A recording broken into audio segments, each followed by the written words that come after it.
7ನೇ ತರಗತಿ ಕನ್ನಡ ಗದ್ಯ ಭಾಗ 6 ಜಗಳಿ ಇರುವೆ ಪ್ರಶ್ನೋತ್ತರಗಳು. ಕೃತಿಕಾರರ ಪರಿಚಯ. ಪೂರ್ಣಚಂದ್ರ ತೇಜಸ್ವಿ. ಕಾಲ 1938ರಿಂದ 2007. ಇವರು ರಾಷ್ಟ್ರಕವಿ ಕುವೆಂಪುರವರ ಪುತ್ರ. ಸ್ಥಳ ಚಿಕ್ಕಮಗಳೂರು ಜಿಲ್ಲೆಯ ಮೂಡಿಗೆರೆ. ಕೃತಿ ಮಾಯಾಲೋಕ, ಪರಿಸರದ ಕಥೆ, ಅಲೆಮಾರಿಯ ಅಂಡಮಾನ್ ಮತ್ತು ಮಹಾನದಿ ನೈಲ್, ಅಣ್ಣನ ನೆನಪು ಮುಂತಾದವು. ಪ್ರಶಸ್ತಿ: ಕರ್ನಾಟಕ ಸಾಹಿತ್ಯ ಅಕಾಡೆಮಿ ಪ್ರಶಸ್ತಿ, ಕೇಂದ್ರ ಸಾಹಿತ್ಯ ಅಕಾಡೆಮಿ ಪ್ರಶಸ್ತಿ, ಭಾರತೀಯ ಭಾಷಾ ಪರಿಷತ್ ಪ್ರಶಸ್ತಿ, ಪಂಪ ಪ್ರಶಸ್ತಿ ದೊರೆತಿವೆ. ಕೆಳಗಿನ ಪ್ರಶ್ನೆಗಳಿಗೆ ಒಂದು ವಾಕ್ಯದಲ್ಲಿ ಉತ್ತರಿಸಿ. ಪ್ರಶ್ನೆ 1. ಕೊಟ್ಟೆ ಎಂದರೇನು? ಉತ್ತರ: ಚಗಳಿ ಇರುವೆಗಳು ಎಲೆಗಳನ್ನು ಒಂದಕ್ಕೊಂದು ಸೇರಿಸಿ ಕಟ್ಟುವ ಗೂಡನ್ನು ಕೊಟ್ಟೆ ಎನ್ನುತ್ತಾರೆ. ಪ್ರಶ್ನೆ 2. ಚಗಳಿ ಇರುವೆಗಳು ಎಲೆಗಳನ್ನು ಅಂಟಿಸಲು ಏನನ್ನು ಬಳಸುತ್ತವೆ? ಉತ್ತರ: ಚಗಳಿ ಇರುವೆಗಳು ಎಲೆಗಳನ್ನು ಅಂಟಿಸಲು ಲಾರ್ವಾಗಳನ್ನು ಬಳಸುತ್ತವೆ.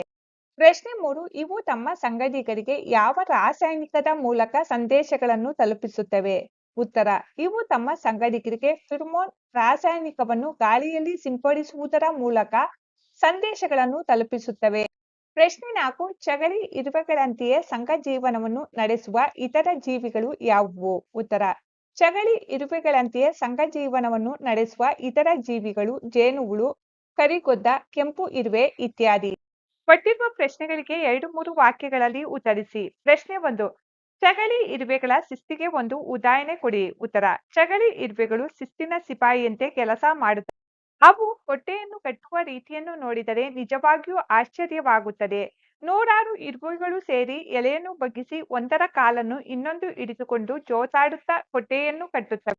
ಪ್ರಶ್ನೆ 2. ಕೆಲಸಗಾರ ಇರುವೆಗಳ ಕೆಲಸವೇನು? ಉತ್ತರ: ಕೆಲಸಗಾರ ಇರುವೆಗಳು ಜಿಗಣೆ ಮತ್ತು ಜಿಗಿ ಹುಳುಗಳನ್ನು ಹಿಡಿದು ತಂದು ತಾವು ಕೊಟ್ಟೆ ಕಟ್ಟಿದ ಮರದ ಕೊಂಬೆಗಳ ಮೇಲೆ ಅವುಗಳನ್ನು ಸಾಕುತ್ತವೆ.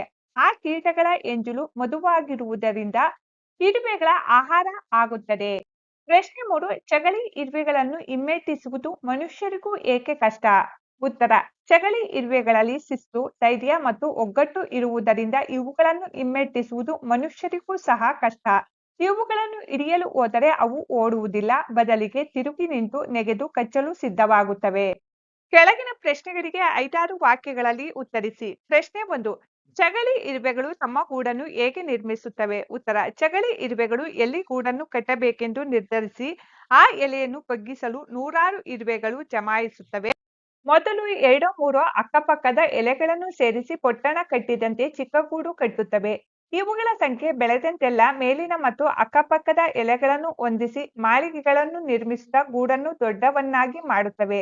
ಇವುಗಳ ಸಂಖ್ಯೆ ಹೆಚ್ಚಾದಂತೆ ಅದೇ ಮರದ ಬೇರೆ ಕೊಂಬೆಯಲ್ಲೋ ಅಥವಾ ಸಮೀಪದ ಇನ್ನೊಂದು ಮರದಲ್ಲೋ ಹೊಸ ಉಪಕೋಟೆಗಳನ್ನು ಕಟ್ಟುತ್ತವೆ.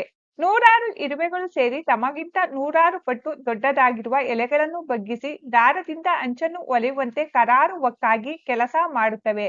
ಒಂದರ ಕಾಲು ಒಂದು ಹಿಡಿದುಕೊಂಡು ಜೋತಾಡುತ್ತಾ ಶಿಸ್ತಿನ ಸಿಪಾಯಿಯಂತೆ ಕೆಲಸ ಮಾಡುತ್ತಾ ಗೂಡನ್ನು ಕಟ್ಟುತ್ತವೆ. ಪ್ರಶ್ನೆ 2. ಚಗಳಿ ಇರುವೆಗಳು ಉಪಕಾರಿಯೂ ಹೌದು, ಉಪದ್ರವಕಾರಿಯೂ ಹೌದು. ಈ ಹೇಳಿಕೆಯನ್ನು ವಿವರಿಸಿ. ಉತ್ತರ: ಚಗಳಿ ಇರುವೆಗಳು ತಮ್ಮ ಆಹಾರಕ್ಕಾಗಿ ಲಕ್ಷಾಂತರ ಕೀಟಗಳನ್ನು ಹಿಡಿದು ತಂದು ಕೊಲ್ಲುವುದರಿಂದ ಸಹಾಯ ಮಾಡಿದಂತಾಗುತ್ತದೆ. ಈ ಕೀಟಗಳಿಂದ ಆಗುವ ಹಾನಿ ತಪ್ಪಿಸಿ ಇರುವೆಗಳು ರೈತನಿಗೆ ಉಪಕಾರಿ ಎನಿಸಿಕೊಳ್ಳುತ್ತವೆ. ಹಾಗೆಯೇ ಜಿಗಿ ಹುಳುಗಳನ್ನು, ಜಿಗಣೆಗಳನ್ನು ಗೂಡು ಮಾಡಿರುವ ಮರಗಿಡಗಳೆಲ್ಲ ತಂದಿಟ್ಟು ಸಾಕುವುದರಿಂದ ಈ ಉಪದ್ರವಕಾರಿ ಕೀಟ ತೊಂದರೆ ಕೊಡುತ್ತದೆ. ಆದುದರಿಂದ ಜಗಳಿ ಇರುವೆಗಳು ಉಪಕಾರಿಯೂ ಹೌದು, ಉಪದ್ರವಕಾರಿಯೂ ಹೌದು ಎಂಬುದನ್ನು ತಿಳಿಯಬಹುದು.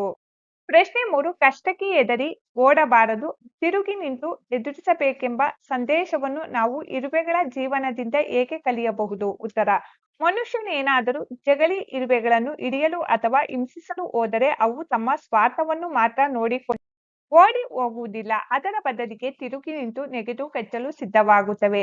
ಜಗಳಿಗಳು ಅಷ್ಟೇ ಅಲ್ಲದೆ ತನ್ನ ಹೊಟ್ಟೆಯ ಅಡಿಯಲ್ಲಿರುವ ಗ್ರಂಥಿಗಳಿಂದ ಅಪಾಯದ ಫೆರಮೋನ್ ಎಂಬ ರಾಸಾಯನಿಕವನ್ನು ಗಾಳಿಯಲ್ಲಿ ಸಿಂಪಡಿಸುತ್ತವೆ. ಕೆಲವೇ ಕ್ಷಣಗಳಲ್ಲಿ ಆಜುಬಾಜಿನಲ್ಲಿರುವ ಎಲ್ಲಾ ಇರುವೆಗಳು ಹಾಜರಾಗುವಂತೆ ಮಾಡುತ್ತವೆ. ಈ ಇರುವೆಗಳಲ್ಲಿ ಶಿಸ್ತು, ಧೈರ್ಯ ಮತ್ತು ಒಗ್ಗಟ್ಟು ಇರುವುದರಿಂದ ಇವು ಧೈರ್ಯವಾಗಿ ಎದುರು ನಿಲ್ಲುತ್ತವೆ. ಹಾಗೆಯೇ ಮಾನವನೂ ಸಹ ಶಿಸ್ತು, ಧೈರ್ಯ, ಒಗ್ಗಟ್ಟಿನ ಬಲವಿದ್ದರೆ ಯಾವುದೇ ಕಷ್ಟ ಬಂದರೂ ಎದುರಿಸಿ ನಿಲ್ಲಬಹುದು ಎಂಬ ಸಂದೇಶವನ್ನು ನಾವು ಇರುವೆ ಜೀವನದಿಂದ ಕಲಿಯಬಹುದು. ಖಾಲಿ ಜಾಗವನ್ನು ಸೂಕ್ತ ಪದಗಳಿಂದ ಭರ್ತಿ ಮಾಡಿ. 1. ಚಗಳಿ ಇರುವೆಗಳಿಗೆ ಮೂಲ ಡ್ಯಾಶ್ ಇರುವೆ. ಉತ್ತರ: ಪ್ರಾಣಿ. 2 ದನ ಸಾಕುವ ಗೋಪಾಲಕರನ್ನು ಹೋಲುವ ಇರುವೆಗಳು ಡ್ಯಾಶ್. ಉತ್ತರ ಕೆಲಸಗಾರ ಇರುವೆಗಳು. 3 ಚೆಗಳಿ ಇರುವೆಗಳ ಗೂಡನ್ನು ಡ್ಯಾಶ್ ಎಂದು ಕರೆಯುತ್ತಾರೆ. ಉತ್ತರ ಕೊಟ್ಟೆ. 4 ಒಂದು ಚೆಗಳಿ ಇರುವೆ ಗೂಡಿನಲ್ಲಿ ಸುಮಾರು ಡ್ಯಾಶ್ ಇರುವೆಗಳು ಇರುತ್ತವೆ. ಉತ್ತರ 5ರಿಂದ 10 ಲಕ್ಷದವರೆಗೆ. 5 ಇರುವೆಗಳಿಂದ ಹೊಸರುವ ರಾಸಾಯನಿಕ ಡ್ಯಾಶ್. ಉತ್ತರ ಫಿರಮೋನ್. ಕೆಳಗಿನ ಪಟ್ಟಿಯಲ್ಲಿ ಅನೇಕ ವಾಕ್ಯಗಳನ್ನು ಒಳಗೊಂಡಿರುವ ಪದಗಳಿವೆ. ನಿಮ್ಮಿಂದ ಎಷ್ಟು ವಾಕ್ಯಗಳನ್ನು ಪತ್ತೆ ಹಚ್ಚಲು ಸಾಧ್ಯ ಪ್ರಯತ್ನಿಸಿ.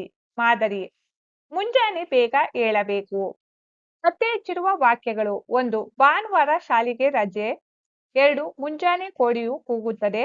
3 ರಮೇಶ ಶಾಲೆಗೆ ಹೋದನು. 4 ಸಲೀಮ ಒಳ್ಳೆಯವನು. 5 ಸೂರ್ಯ ಬೆಳಕು ಬೀರುತ್ತಾನೆ. ಕೆಳಗಿನ ವಾಕ್ಯಗಳನ್ನು ಗಮನಿಸಿ ಓದಿ. ಅಲ್ಲಿ ಯಾವ ಭಾವನೆ ಪ್ರಮುಖವಾಗಿ ವ್ಯಕ್ತವಾಗಿದೆ ಎಂಬುದನ್ನು ಗಮನಿಸಿ. ಅಂತಹುದೇ ಇನ್ನೊಂದು ವಾಕ್ಯವನ್ನು ನೀವು ರಚಿಸಿ. 1 ಸ್ವಾಮಿ, ಈ ಕುರ್ಚಿಯಲ್ಲಿ ದಯಮಾಡಿ ಕುಳಿತುಕೊಳ್ಳಿ. ಗೌರವ. ಹೊಸ ವಾಕ್ಯ: ಗುರುಗಳಿಗೆ ವಂದನೆಗಳು. ದಯಮಾಡಿ ಒಳಗೆ ಬನ್ನಿ. 2 ದೇವದೇವ, ನಮಗೆ ಒಳಿತು ಮಾಡು. ಪ್ರಾರ್ಥನೆ. ಹೊಸ ವಾಕ್ಯ: ದೇವರೇ, ಎಲ್ಲರಿಗೂ ಒಳ್ಳೆಯದನ್ನು ಮಾಡು. 3 ಅಯ್ಯೋ, ಮಗು ಎಡವಿ ಬಿದ್ದಿದೆ. ಕಾಳಜಿ. ಹೊಸ ವಾಕ್ಯ: ಅಯ್ಯೋ, ಹಾಲೆಲ್ಲ ಚೆಲ್ಲಿ ಹೋಯಿತು. 4 ಬಲೆ ಬಲೆ, ನೀನು ನಮ್ಮ ಊರಿನ ಮಾನ ಕಾಪಾಡಿದೆ. ಮೆಚ್ಚುಗೆ. ಹೊಸ ವಾಕ್ಯ: ಬೇಸ್, ಅಂತೂ ನೀನು ಗೆದ್ದಿರುವುದು ಎಲ್ಲರಿಗೂ ಸಂತೋಷ ತಂದಿದೆ. ಯಾವ ರೀತಿ ಓದಿದರೂ ಅರ್ಥ ವ್ಯತ್ಯಾಸವಾಗದ ಪದಗಳನ್ನು ಗಮನಿಸಿ. ನೀವು ಇಂತಹ ಪದಗಳನ್ನು ಸಂಗ್ರಹಿಸಿ.